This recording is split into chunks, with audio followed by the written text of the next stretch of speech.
In this video, we're going to show you how to fix Forza Horizon 5 if it's not crashing or if it's not loading up. So there are two ways to do this. The first of which is just to change Horizon 5's priority. So to do this, open the task manager, Control Shift Escape or Control Alt Delete, same thing.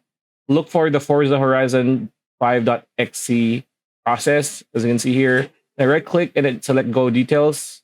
And then right click on Forza Horizon 5.exe again and hover your cursor over Set Priority and select High. And then close the task manager and try to run a game if that fixes things, because most of the time that does. Now, if that doesn't work, you might want to repair Forza Horizon 5. So open Settings on Windows with the Win plus I key, and then click on Apps. Now you'll be on the Apps and Features section. Locate Forza Horizon 5 and click on it. And then click on Advanced Settings. Now scroll down and click on Repair. Wait for the repair process to finish and try to open the game. It is advisable to restart every time you try to fix this. And most of the time these work.